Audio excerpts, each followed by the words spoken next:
save water in the landscape, and all kinds of things like that. But right now, I'm going to try and give you a little overview of how you might look at planting design for your own yards. So landscape design itself is, a 4-year degree at a university. So it's pretty hard to cover it all in 40 minutes, but we're going to get to over some concepts and also some real tools that you can use uh, to help you start and finish the project.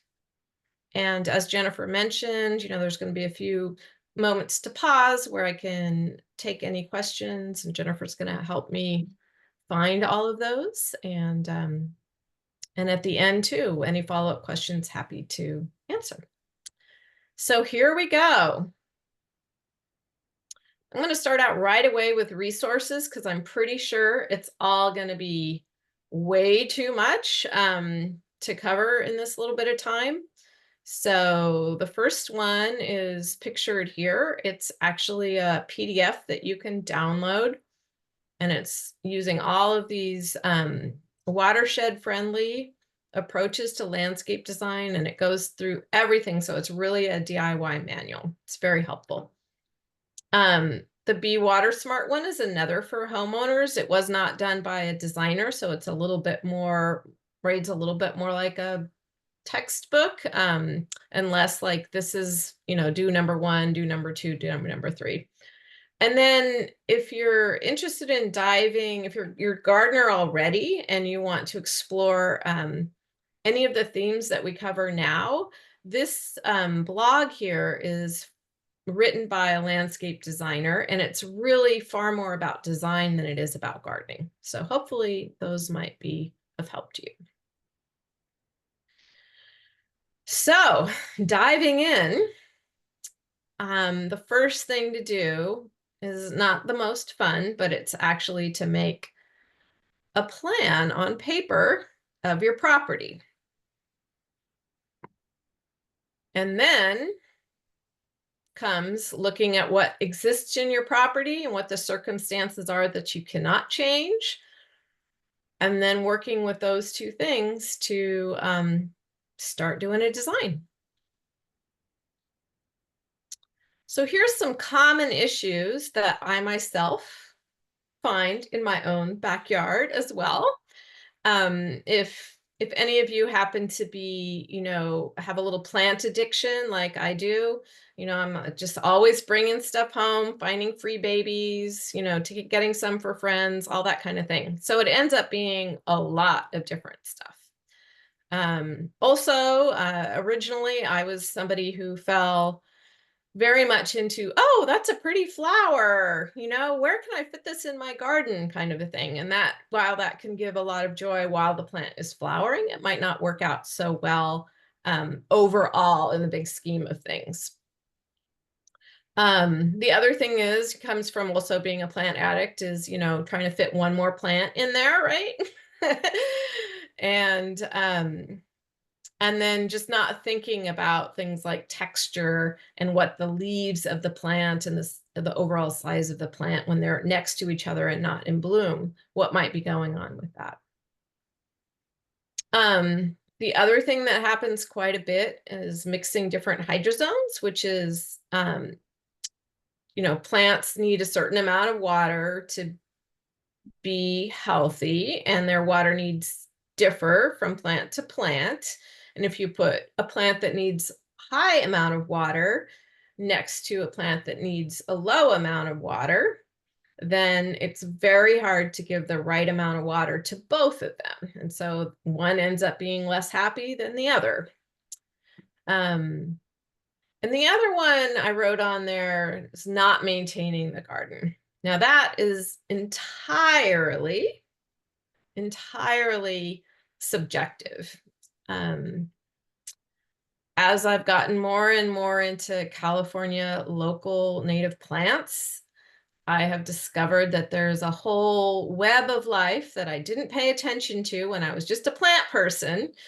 And there's all kinds of insects and birds that need different forms of habitat year round that might not actually mesh very well with the concept of a well-maintained garden, like the way we used to think about it.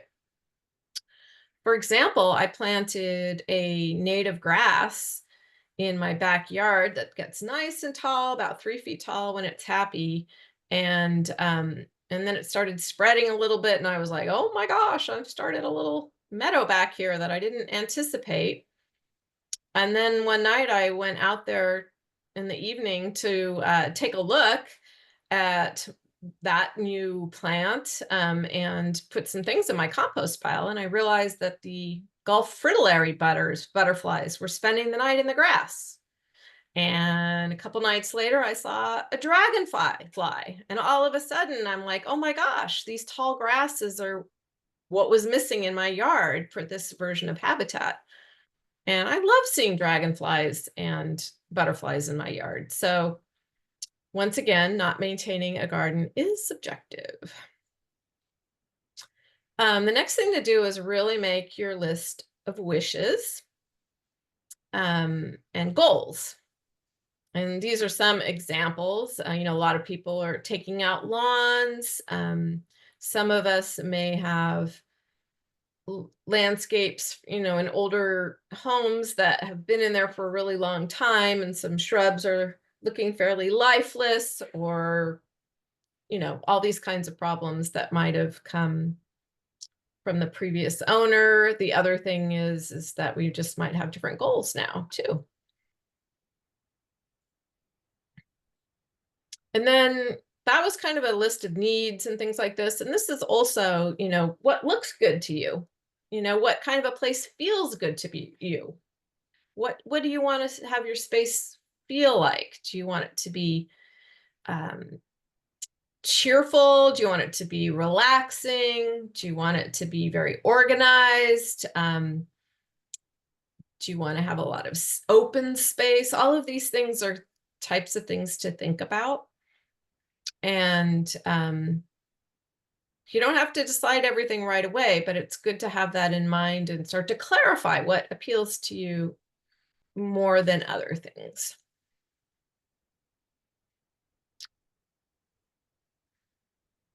So now we're going to go to the place where we make that plan. And it's not that difficult, but for a first time, it might all be very, very new. So the first thing is getting the things you need. It does help a lot to have an assistant with you. So somebody to hold the end of a measuring tape, or point out little things you might have missed, but not too chatty, because you'll get distracted and miss some things. When I meet with a client, I always ask them not to be in the yard with me, because otherwise I completely lose track of some of the measurements I need to take. And now with the advent of computers, you're all on some form of a computer. It does make it a lot easier to get, a plan view from Google Earth or Google Maps of your yard that can really help with these endeavors too. And of course, there's plenty of computer programs to use if you don't want to do it on pencil and paper. But I'm not going to get into all those options right now. So after you have your things, you go out with your assistant and you measure it all up. And when I say measure it up, I mean, make sure you have every little boring detail you can possibly have, like where your sewer system runs, where your water line is, where your PG&E gas line is, where your downspouts are. Make sure that you're putting down the trees you want to keep and any plants, and kind of measure them so you know how much space they take up. Also, windows and doors. Part of doing design is making sure that it's really functional, and you take into account what you might want to see out of a window, what or if that window needs shade, or also pathways that you need to use to get around your property.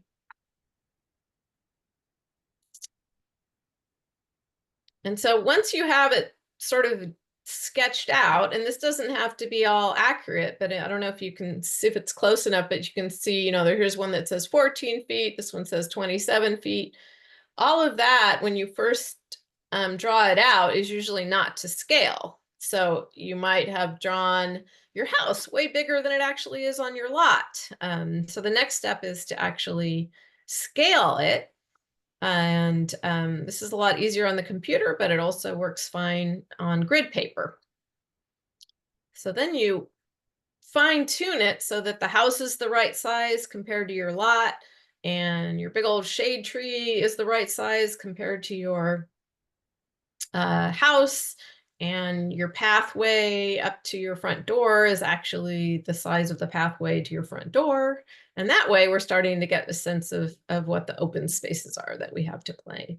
And they're all to scale. And the next thing is that's we've created a base plan at this point, and now we're going to start using all that we know about our yards and add it to the paper. So this is where you stand outside and say, oh my gosh, I cannot stand that north wind in the springtime.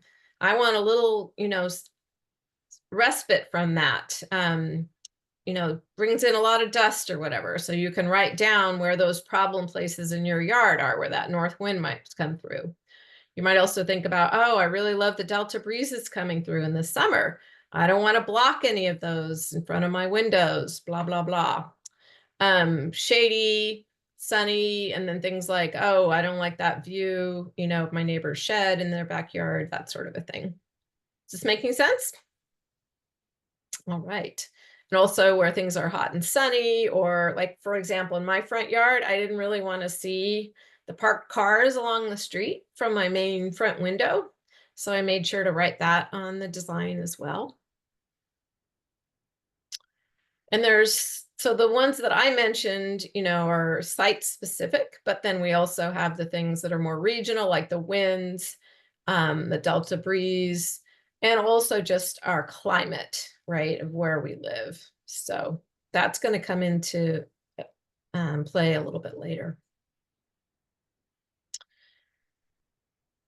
And so now we jump right away to where we have spaces. And I'm not going into all of landscape design because it's really impossible to do it all at once. So what I'm going to help you with more is if you have space that already has some paths and patios, how to make the planting designs around those existing spaces a little more pleasing to you.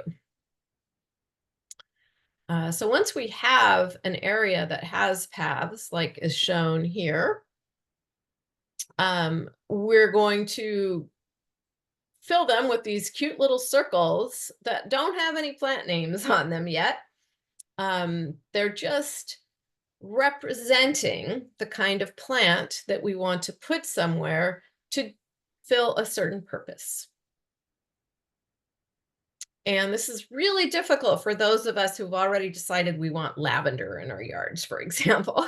But that, not yet, not yet. And this is, you know, a plan view. So this is looking down as a bird would look down onto our space. And that can be a little bit difficult to interpret for some people. So it's really nice to take photographs of your house and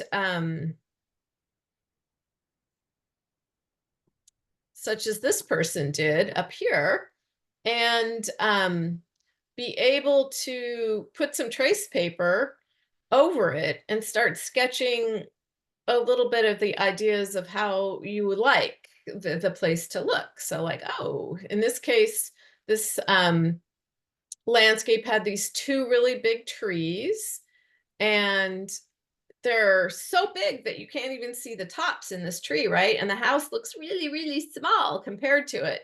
So in this case, we might want to put some more human-sized trees in to create a little bit more of a sense of enclosure and also make the house look a little bit more to scale with the big trees. And this is where you get to go wild and crazy and just do as many sheets as you want, because if you're a beginner on this, it's not always obvious where to put things. But this is a very helpful way to help you visualize what it might look like in the end. And while this is just might seem random to you right now, if you drew a shrub that grew all the way up towards the eaves of the house here and all the way down, you would be able to see that you wouldn't have a view out that window anymore, right? So that's the kind of thing that this helps us imagine, kind of the consequences of our choices.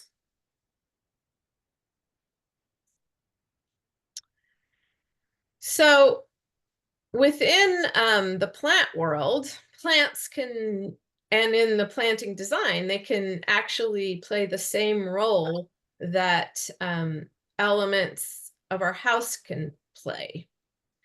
So that means that we can do things like create a ceiling in our yard with plants. And these sort of things are a good way to approach planting design in a way that goes beyond just saying, oh, I like this plant and I want it in my yard. This helps you decide, oh, I need shade over here. Oh, I want a sense of enclosure. The sky's too big here. All that sort of a thing. And so it's just the same as when you are building a house and you frame it for the first time. This is the step that's coming up. And it's also the largest plants, right? You want to make sure that you take care of those elements first.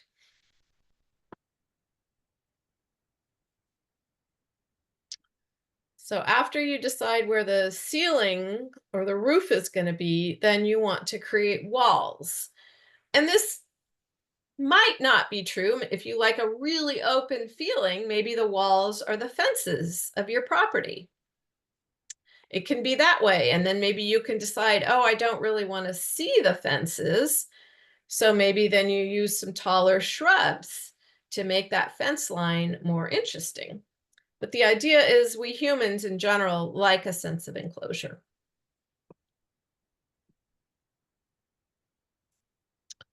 After that comes the pretty little plants. And this is what we use as filler to finish off the design.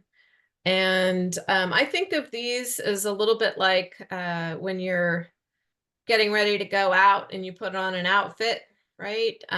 This is like the tie or the shoes that you pick, but maybe you're going to start with which top and which pair of pants you're going to put on first, right? And that's the trees and the shrubs.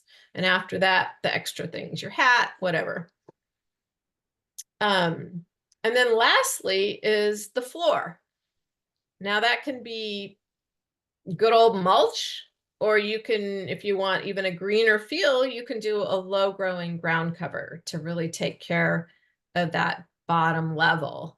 But do think about what the bottom level is. And lastly, plants as well as other objects can be used as accents. And accents can be very helpful to guide the eye, as well as giving something extra pretty to look at. For example, when I'm doing a front yard design, I really typically try and put a very sculptural plant closer to the front door so that that brings attention to the front door. It can also be a very gorgeous plant that I want to look out from a window, for example. Or it could be that I'm putting a bird bath, not too far from a seating area so I can watch the birds while I'm in my seating area. And art is great too. I love it because it really stands out over plants, especially if you're a plantaholic. So we've talked about sort of how to use the plant structurally to create a space. And you notice I haven't talked about specific plants yet because we're still all thinking about them as sort of building blocks rather than specific plant choices. There's all of the ways to have tall plants, small plants, wide plants, that sort of a thing. But within that, how they look next to each other is the next step in selecting, going from a circle on a page or a blob to a specific plant. So that's the stuff we're going to cover now. Oh, actually, let me go back. Questions?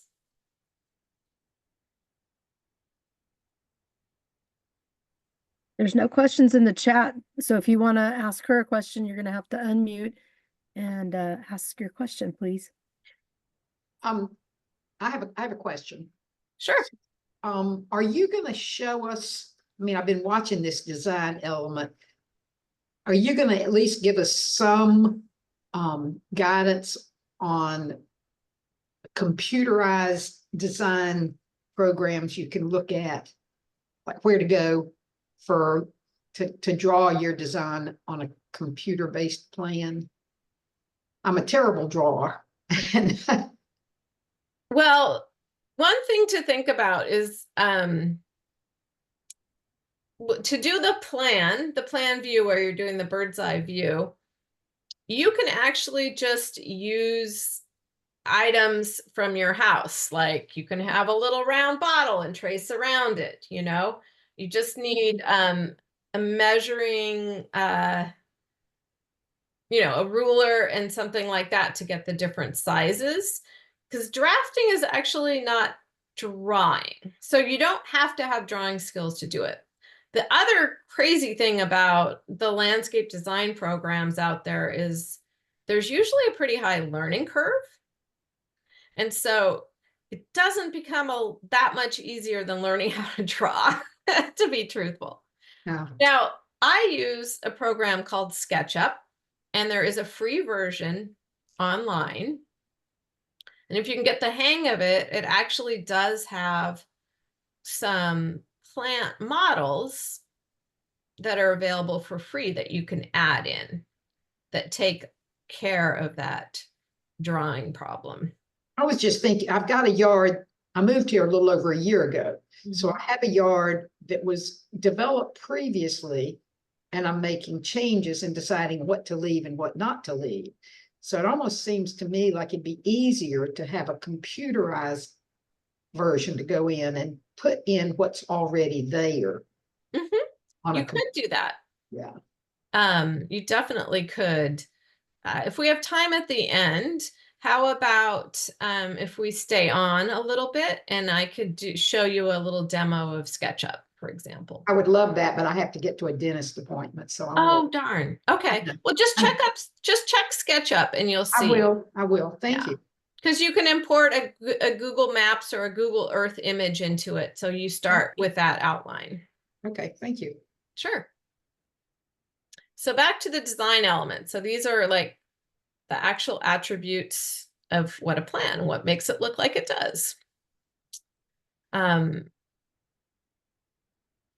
first thing we're going to start with is the form, because that's usually the most obvious when we look at it. So in this photo up here, you can see little mounds, like each one of these is a single plant.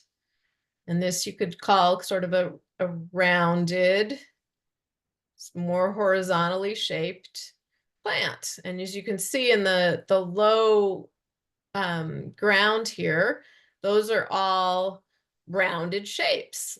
And then up here, we have this manzanita that is narrow at the base and wide on the outsides, and that's vase shaped. And because it's a different shape than these, it stands out, as well as being a different height.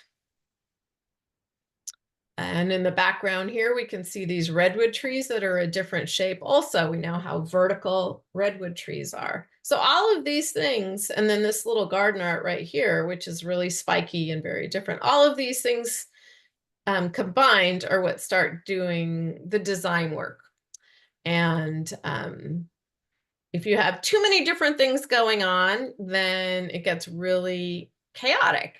But if you have some elements of these that are repeated, then you get a little bit more tranquility and rhythm. And so here, what they're using in this design to do the repetition is all these rounded mounds of, and each plant is different, but they work together. And then the mass is when, for example, over here, you have several of this light green plant, and they're all planted near each other. And then when we look at this design, we see the we read it as one whole piece, and so that can really help too. Here's another one that shows very much clearly the form of these very tall trees here, which is kind of nice because this house here also has the pointy, roof, which kind of mimics a little bit the pines. And then back here in the mountain, we have the same pointy shape reproduced. And over here, this roof line here is reproduced here. So what you're starting to see here, not that we can plop some beautiful mountains in our backyards, but what you can see is even in photography, you can use these similar design concepts to even frame a photograph. So anytime you're thinking about design, it's all happening when you're designing the inside of your house, when you're designing the composition of a photograph, everything uses the same principles. And then lastly, the thing that most of us are most, attracted to is the color. But as I mentioned already, very few plants bloom year round. So it's a little tricky to base your design on flower color.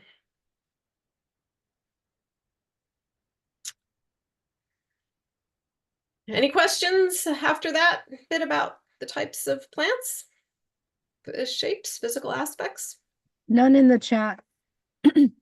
I have, this is Charlie. I have more of a comment. Mhm. It's really on the first section. I Mhm. know California is pushing really hard right now for 5-foot hardscape around your house for fire. Mhm. And so I just thought I'd bring that up because before people start planting bushes next to their house that Cal Fire is going to tell them to take out, they might consider that. That's a very good point. The whole firescaping thing is kind of a huge thing. And even for those of us that live in town, there's certainly reconsidering the thing of even having side gates made out of wood, because the fences that typically run between our houses are an excellent conduit for flames to get from one person's house to the next person's house just by running through that wood fence. The other benefit, there's some benefits to leaving that 5-foot wide section is clear of plants. I wouldn't recommend, concreting it over. I would recommend leaving it as bare soil, or rock mulch, but bare soil is even better. One, it decreases the termite home invasions, as well as decreases the chances of ants coming into your house. And it also, if there's a bit of shade, gives some opportunity for ground nesting bees to actually nest in that bare soil, because it turns out they can't get into the ground if there's a high layer of mulch. So keeping that area bare, if there's a bit of shade, can work really well for things in addition to firescaping. And can you, I want to make sure I understand this. They're recommending planting nothing within 5 feet of your house. Is that it? Correct. Okay. And including not putting any flammable mulch. Right. And the other issue is that insurance companies are probably going to get on board and say, we won't insure you unless you do this. So it's not just the state pushing on it. It's a lot of people. And I think it was a study that Cal Fire did and said, hey, the houses we saved all had this 5 feet around them. Oh yeah, you know Any- what? anyway. There are amazing, I've done a lot of training in firescaping, and it's really quite fascinating how much they've been learning from it. You know, it's a whole nother it's a whole nother class. So Yeah. I can't get into a detail, but if that hasn't been one of the subjects, I highly encourage you to get a speaker to do that. Yeah. Thanks, Charlie. Anything else? Nope. All right. So design components is next. So this is kind of how we put the plants together based on the things we already learned to recognize about them, such as color and form. And the idea being that you have a more unified, harmonious landscape if you don't have too much contrast. And once again, as somebody who wants to try and grow every plant I've ever met, that can be challenging. In this case, the succulent design or a photo right here can look, there's a lot going on. On the other hand, we can see a lot of repetition of these strappy leaves, and the more upright form of all of them. So this kind of a thing can work and still be very visually interesting. I will point out also that having this homogeneous background wall where there's not a lot going on can create a nice frame for a busier planting. And the fact that this pathway here is a similar color to the wall also makes it act as a frame around this planting bed that can help you balance having a lot of diversity in one area without it looking like there was no planning. In this case, it's far more repetition, right? We have a lot of the grasses in here doing the work of making the ground plane here. This is, to me, a far more restful look than this. However, it also depends on, where this might be in your property. Maybe if this high diversity planting were close to a front door where I came in all the time and I could really see all the different plants, maybe I would want that. And maybe this one I would want further out from the house as I'm going towards my, shady seating spot, for example. That's really for you to choose, but I think we all know when it gets too far in the chaos or too far in the boring. If you ever go through some of the like industrial parks, right, where you're just like, oh, there's lawn. It's a 10-foot wide strip of lawn as far as I can see, or there it is, an acre of Nandina, then they haven't done enough there with contrast. And then this is the part where it gets even trickier. And this is the idea that you actually want a sense of movement in your design as well. And that comes with how you organize the plants. I chose this example because this is a plan of a space that's actually planted and that's public, so that you can download this plan from the UC Davis Arboretum All-Stars section of their website, and you can take it with you and go visit this section. This section, it runs along the road next to the teaching nursery at the UCD campus. And it shows some really nice rhythm. So these purple blobs, which I'm not going to name right now because it could be anything, creates a real sense of a wave going through this space. And this has the scale, 10 feet, 10 feet. So it's 20 feet wide and 10, 20, 30, 40, 50, 60 feet long. So it's pretty big. That's wider than my lot. And here it shows how there's one plant that's pulling it all together. And then the other thing that's happening is there's this mass of these plants that's repeated down here. So there's you can tell that it all is one planting area. So, you know, and then the bright red ones here are repeated here. And then there's things that are different, right? This guy's never nowhere else. This one's nowhere else. This one's nowhere else. So this is how you get that balance between repetition and contrast. The other really nice thing about this is if you get completely overwhelmed by planting design concepts, is you can replicate a section of this in a full sun space in your yard, and the planting design is done. And you can take whichever ones appeal to you most.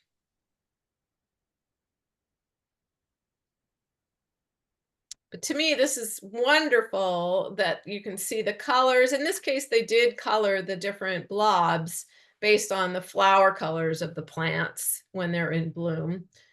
But it does help us read how the color scheme will work. So you have a bunch of cool colors here, you know, the purples, the blues, and the whites with pops of red.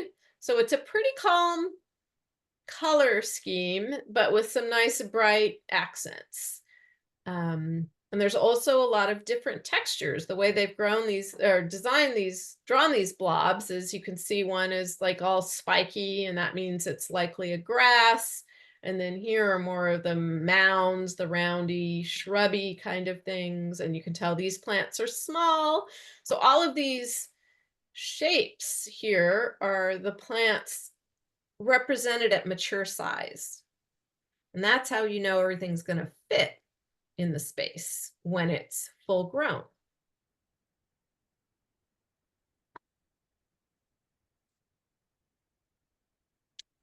Okay, so this is an example of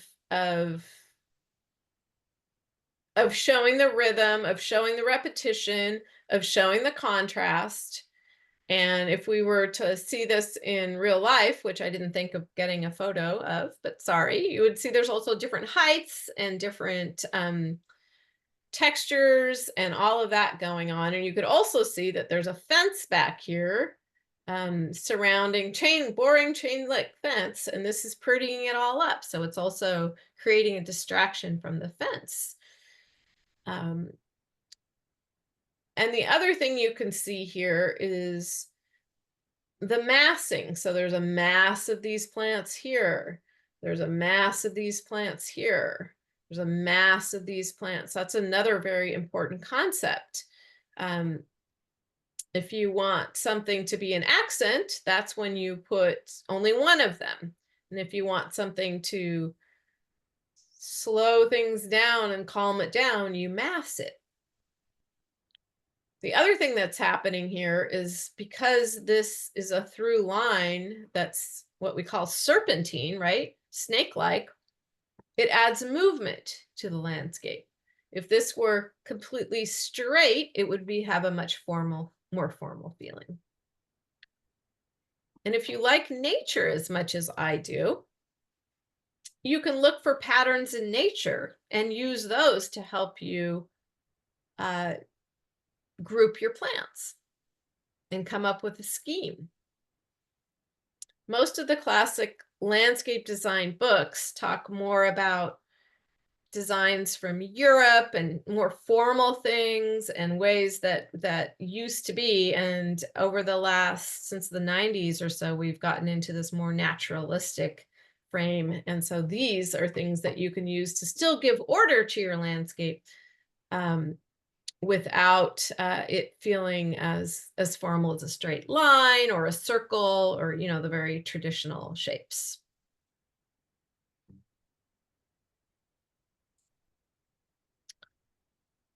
Any questions so far? Or yeah, nope. Nope.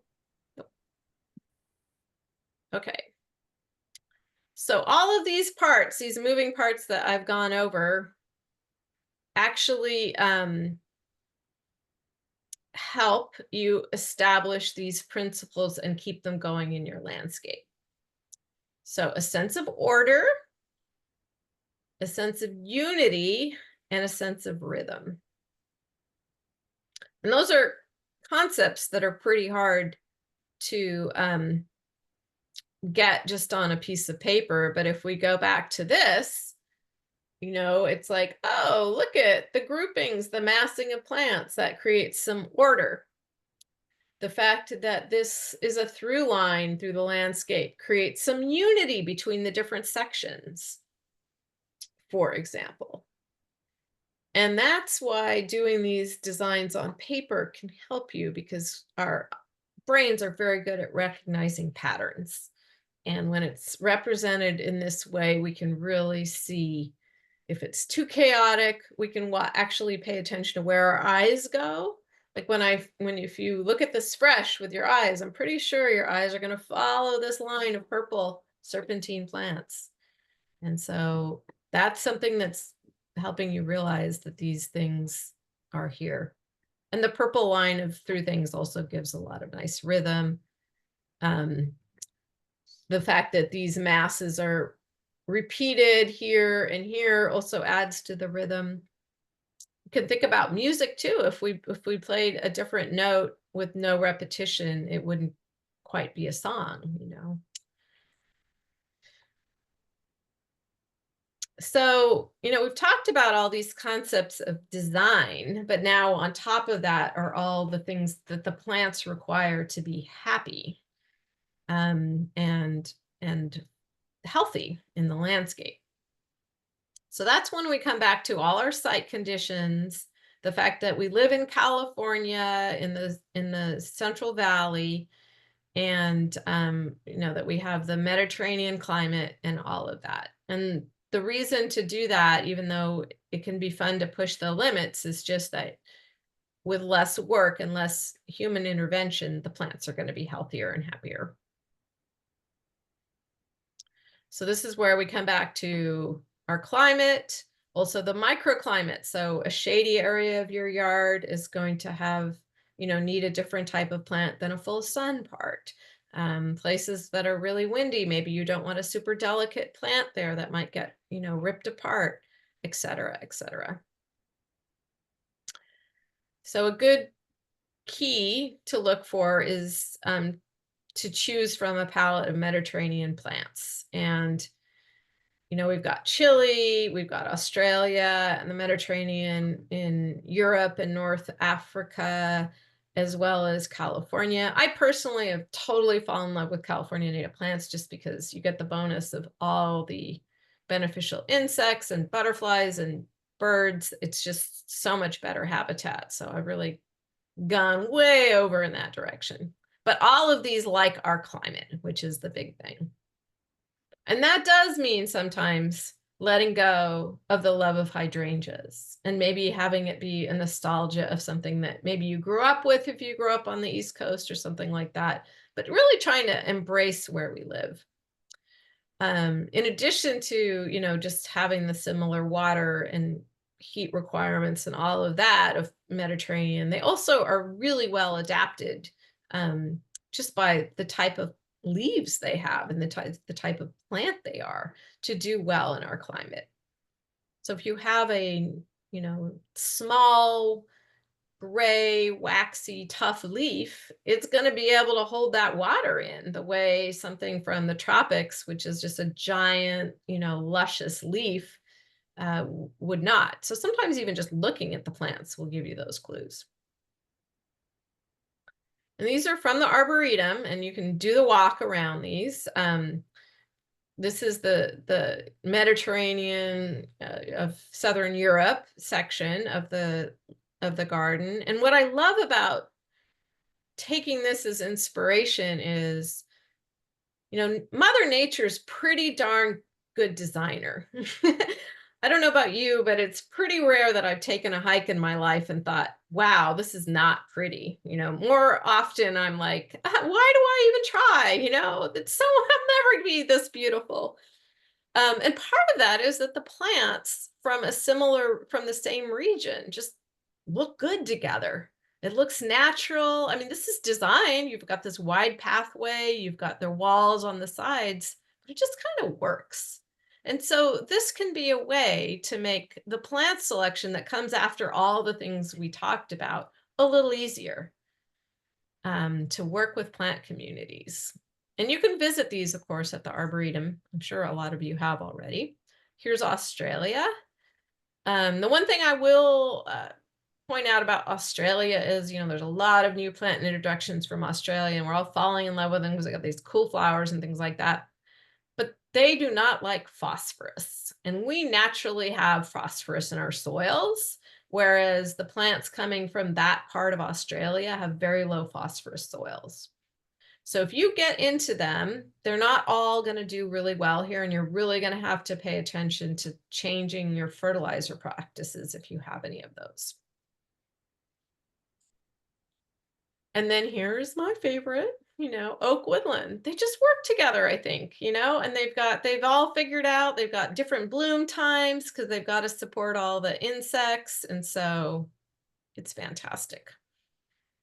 And I haven't done a slide on this, but I'll just interject it in the sense that there is a really neat website called calscape.org. And you can use that, plug in your address, and it'll come up with the palette of all the plants that were here before we came, and that are super happy to live right here with us.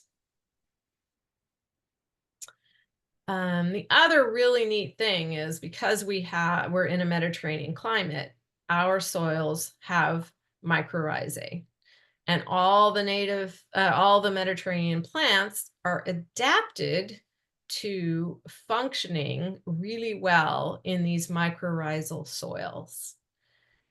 And the benefit of mycorrhizae is, and they are soil life, just to keep it really, really simple, is that because they work with the plants in harmony, the plants have this extra leg up in being super healthy and able to flourish in our soils here, with the exception of the phosphorus.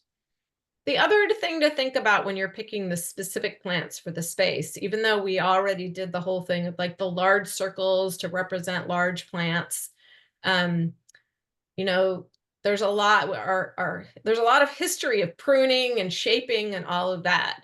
And I would encourage you to think about like the natural shape of the plants rather than what they might become if we intervened. I don't ever have a client that says, I want to do more maintenance in my backyard, give me a high maintenance design. So this is something I really, really factor in, very much so. I don't say, oh, I got to have this plant and I'm just going to keep cutting it back so it's the right height. Just don't do it. So here's, the genetic diversity. This is another sign of the form of the plants. We had talked about in the earlier slide, the rounded shape. There's also, we'd seen the pine trees with the upright, the vase shape like the manzanita, this nice open. And you can start to see when you look at this sort of silhouette of the plants, what it could be work for. Like if I wanted shade in my backyard, I'd be far more interested in doing this or a pyramidal versus a conical, right? For the amount of shade it gives. You can also see too, even in the nursery in a gallon pot, you can see if a plant is cascading, and whether, look at that and see, oh, that's something I could put in a container or in a raised bed or whatever. So really, and those are described in books like Sunset Western Garden Book and most of the online things like Monrovia or whatever. So yeah, so just like us, we're all different and we all want to look our best. And so we give the plants what they need to look their best and to be healthy and give us a lot of pleasure without a lot of interference.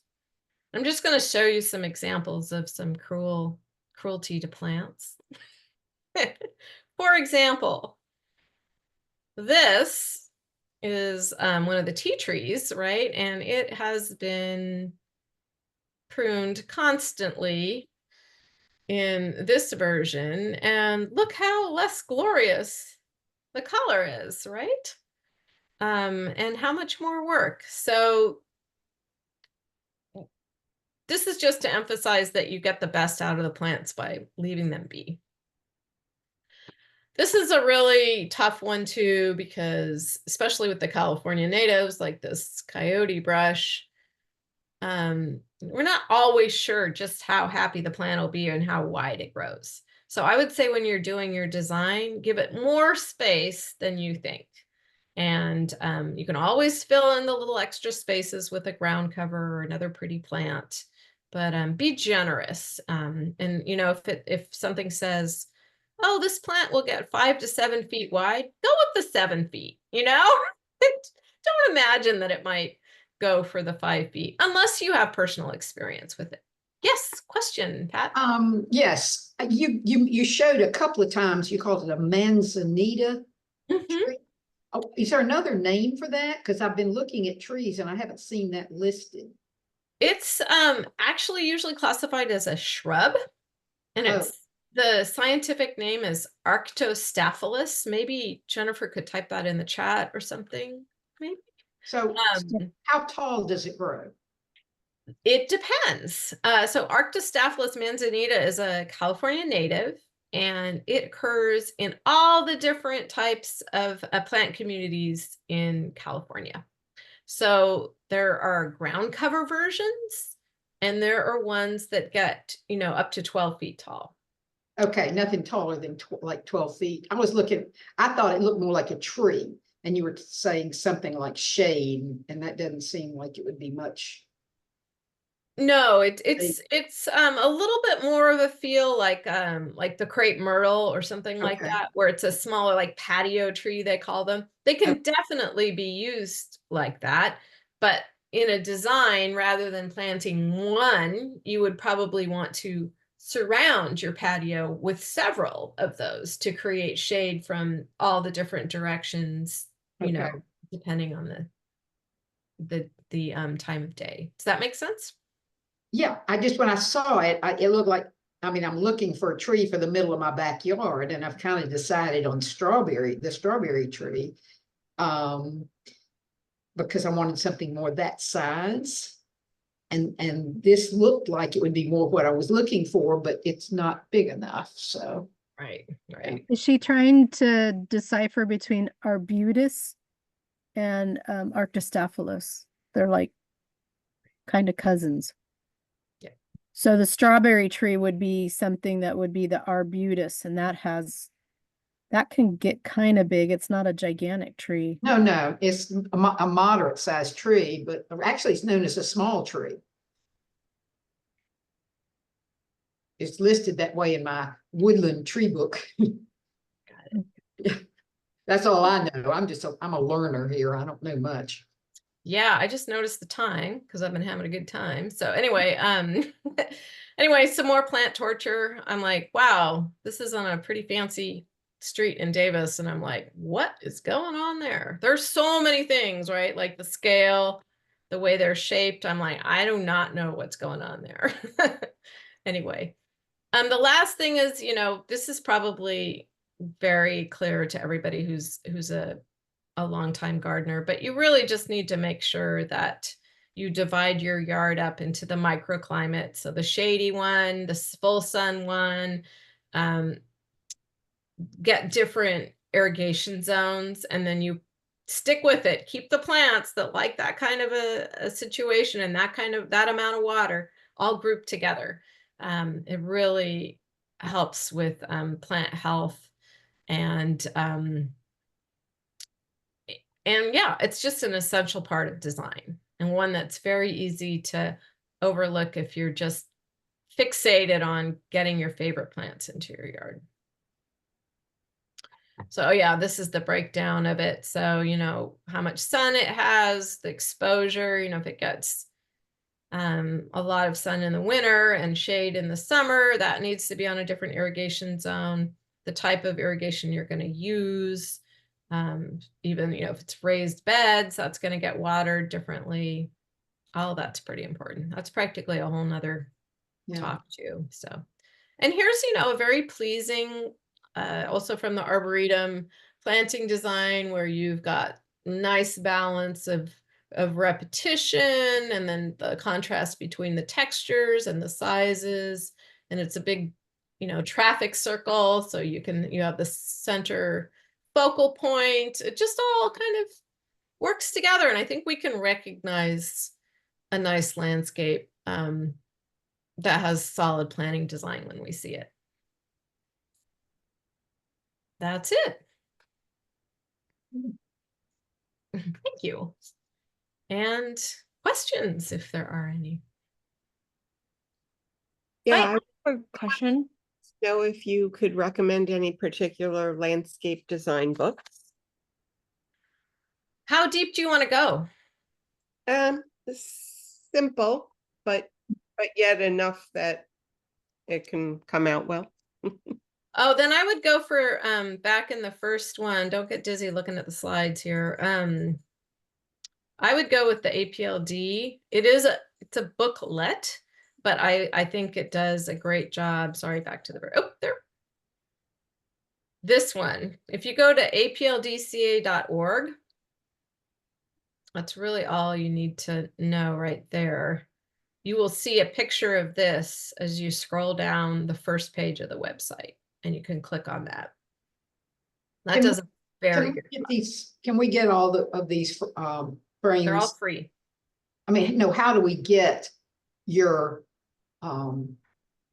slides, pictures of your slides you used in the program today?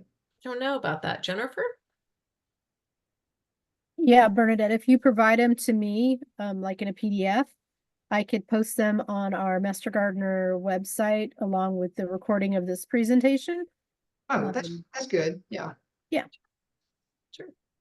Okay, Peggy, did you have a question? Yes, I was going back to where we were talking about the 5-foot clearance around houses. Is that also appropriate for residential areas? I mean, housing areas, or is this just for homes that are out on several acres? And are there any fire resistant plants that we could think about? So it is only being it's only part of the code in the more rural areas thus far. It's not, I mean, when I think about things like, Santa Rosa, or what's happening right now in San Bernardino County, it's like once a fire reaches the edge of town, it would become very beneficial for your house to have followed those precautions. As far as there's a lot of research going on about specific plants. There's nothing that's completely fireproof, in my understanding. It's far more about how well maintained the plants are. So basically dead stuff, if you have a dead branch or, crispy leaves because you didn't water enough, all of that's far more flammable than a well irrigated plant. Now, the definition of well irrigated doesn't mean it has to all be high water use. A California native plant that's drought tolerant, as long as it's getting watered, 2 or 3 times a summer, is a well-watered plant. There's also a whole thing about zoning that is becoming adopted. So and that's all about the plant heights and how much space between trees and all this kind of stuff. It's a lot of it. But my understanding, as far as what Douglas Kent has taught, is that you really do have to maintain the plants. Make sure there's no way for an ember to get into your house, because that's actually the way that most stuff is most fire leaps from one area to another is through embers, and then they get sucked up through the vents into your attic, and that's what causes the house to explode into fire. So it's a whole big topic. There are plenty of lists. You can look at any fire district in the rural areas, and they have plant lists, and many of them are mandated. But I wouldn't say that they're definitive. It's just if you live in those areas, you have to follow them. But they're not based on science and research yet. Thank you. Mhm. Susan? Hi, Bernadette. Thank you for a really great presentation. I have a question. I purchased some mycorrhiza last year, and it produced millions of mushrooms. And then I went back, I bought a large package, and I went back and started all over again because I wanted to nourish areas that weren't fully nourished yet. And I didn't get a single mushroom. I was wondering, is there like a lifespan to a bag of mycorrhiza? You know what? I don't know that answer to that. Do you know? Anyone else? Well, I can just contact the seller, but I was just curious as long as you had brought it up. Thank you. No, so Susan, what I recommend instead of buying it, so basically, well, on the most basic level, if the soil is not completely dried out for years and years and years, and there's enough organic matter, the mycorrhizal will populate the soil on its own. And each soil has its own community. So the ones you're buying aren't necessarily the ones that are adapted to your soil. So there's that. They've just commercialized a few that are easy to produce, right? The one thing that I have seen work, although I don't think there's any scientific research on it to back it up, is that when you go on a hike, if you're trying to like grow manzanita in your yard, that when you're on a hike, you take a tiny bit of soil under a healthy manzanita and bring it back and put it in your yard, like near your manzanita. And that can work as an inoculant, et cetera, et cetera. Like that's just one example of it. So that might be a way, and it's also can be really nice to put a little bit in your compost pile to bring in some more soil life. But I would say that that's what I would try over purchasing mycorrhiza. Yeah, I wondered about that. So thank you for that additional information. Sure.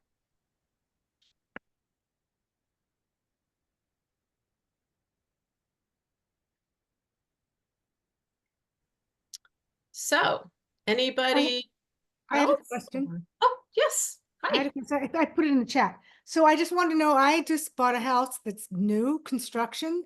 So I'll be starting completely from scratch. And so I know the first thing I have to do is amend the soil. But other than that, in terms of design, are there any tips or resources that you would recommend? Different from what we've talked about?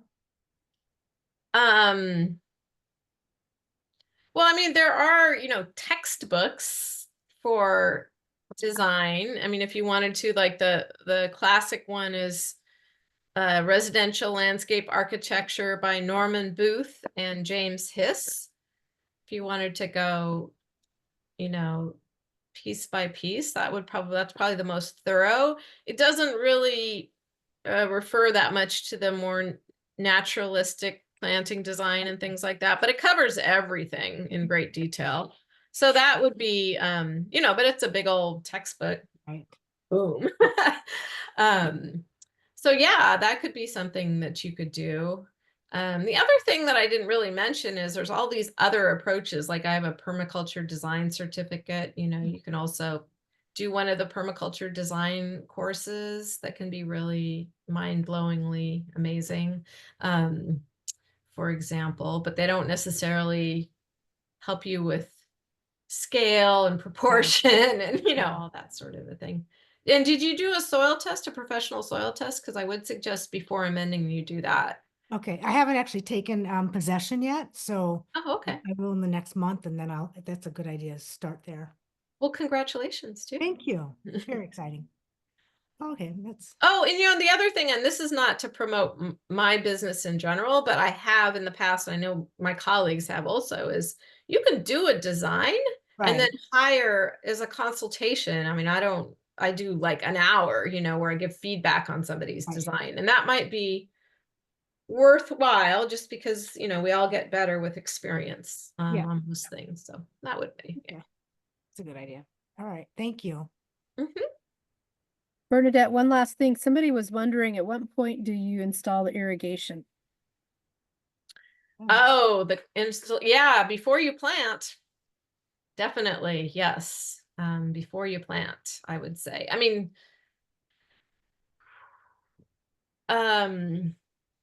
so PVC pipe is not great for the environment. It's not great for the workers who are manufacturing it. It's very toxic. It's not recyclable.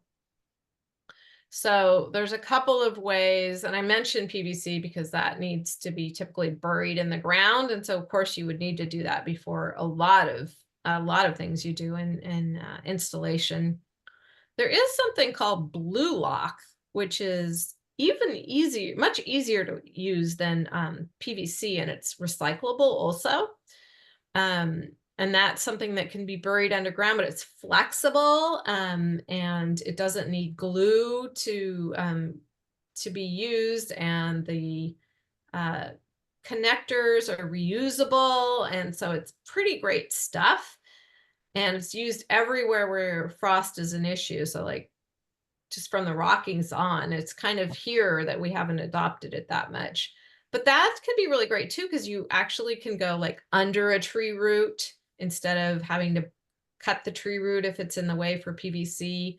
You can do a curve instead of a straight line. Lots of great stuff about it.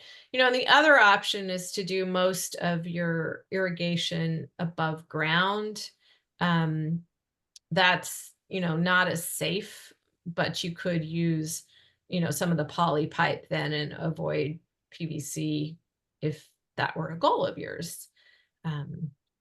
But yeah, planting, mulching is the last thing. Planting is the next to last thing to do, and that's usually what we all look forward to, but I would do it early. And you can, some people do.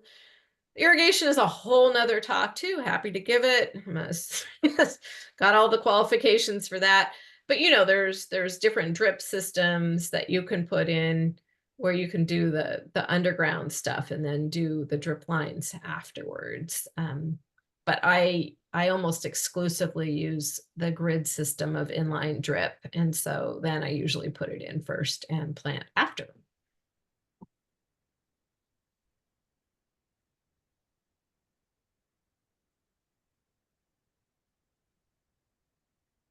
All right.